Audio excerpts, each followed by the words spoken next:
గుళ్ళల్లో గాని బస్సులో గాని పులిహోర ప్రసాదం చేసుకున్నాం. ఆ పులిహోర ప్రసాదాన్ని రాముల వారి ప్రసాదాన్ని కూడా కేసీఆర్ గాని కాంగ్రెస్ పార్టీలు గాని హేళన చేసే ప్రయత్నం చేస్తున్నారు.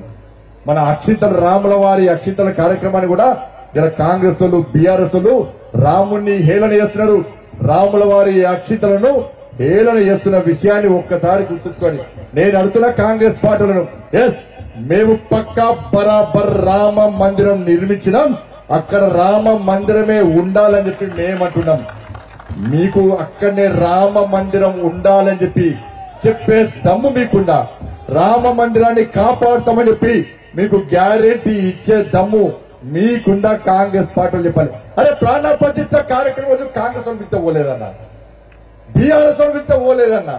మరి రాముల వారి ప్రాణ ప్రతిష్ట కార్యక్రమానికే ఓనోడు రామభక్తులు ఎట్లయితాడు పడతకాలు ఎట్లయితాడన్నా? దయచేసి ఆలోచించండి. అలా ధర్మం గురించి మాట్లాడేది మేము, పేదల గురించి మాట్లాడేది మేము, ఇలా దేశం గురించి మాట్లాడేది మేము.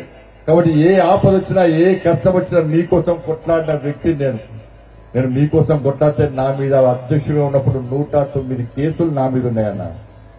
109 కేసులు నా మీద ఉన్నాయి. 2005 నుంచి ఇప్పటి వరకు 12 సార్లు జైలుకి పోయినా నేను మీకోసం జైలుకు. నా భార్య పిల్లల కోసము, కుటుంబం కోసము, ఆస్తి పాత్ర కోసం కాదన్నా, మీకోసం కొట్లాడితే జైలుకి పోయినాం. ఇక్కడున్న మా కార్యకర్తలందరి మీద ఒక్కొక్కరి మీద 10 కేసులున్నాయి. టీఆర్ఎస్ పెట్టింది. ఇలా మీకోసం కొట్లాడితే మా జీవితాలు నాశనమైనవి, మీకోసం కొట్లాడితే మా బతుకులు నాశనమైనవి, మీకోసం కొట్లాడి మా కుటుంబాలను దూరం పెట్టినాం. మేము మా భార్య పిల్లలకు దూరమైనాం. ఇక్కడ ఉన్నోళ్ళు మీరందరూ కూడా మీ భార్య పిల్లలతో పెళ్లిలకు వేరు, పేరంటాలకు వేరు, గుళ్ళకు వేరు, సినిమాలకు వేరు.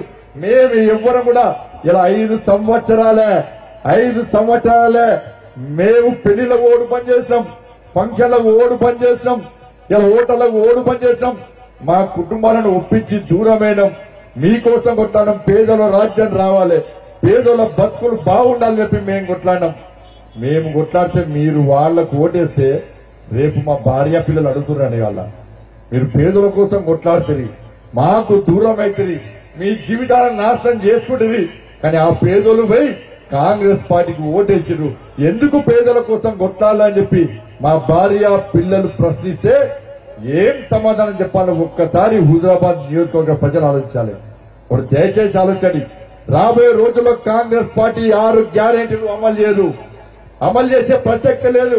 రేపు మళ్ళా 6 గ్యారెంటీల మీద కొట్లాడి తీరేది కేవలం మీరు గెలిపించే బండి సంజయ్ అన్న విషయాన్ని ఒక్కసారి గుర్తుంచుకోండి. 2500 రూపాయలు మీ మహిళల అకౌంట్ లో పడకుంటే కొట్లాడేది మీ బండి సంజయ్. 4000 రూపాయలు ఆసరా పెన్షన్లు మీ అకౌంట్ లో పడకుంటే రేపు భవిష్యత్తులో కొట్లాడేది బండి సంజయ్. కౌలు రైతుకు 15000 రూపాయలు అకౌంట్ లో వేయకుంటే కొట్లాడేది బండి సంజయ్. 12000 రూపాయలు రైతు కూలీలకు ఇవ్వకుంటే కొట్లాడేది బండి సంజయ్. 2 లక్షల రుణమాఫీ రైతులకు చేయకుంటే కొట్లాడేది బండి సంజయ్. నిరుద్యోగ యువతకు ఉద్యోగాలు ఇవ్వకుంటే కొట్లాడేది బండి సంజయ్. మహిళల విషయంలో గాని ఎస్సీ ఎస్టీ బీసీ అగ్రవర్ణాల్లో పేదలు ఎదుర్కొంటున్న సమస్యల మీద భవిష్యత్తులో కొట్లాడేది బండి సంజయ్.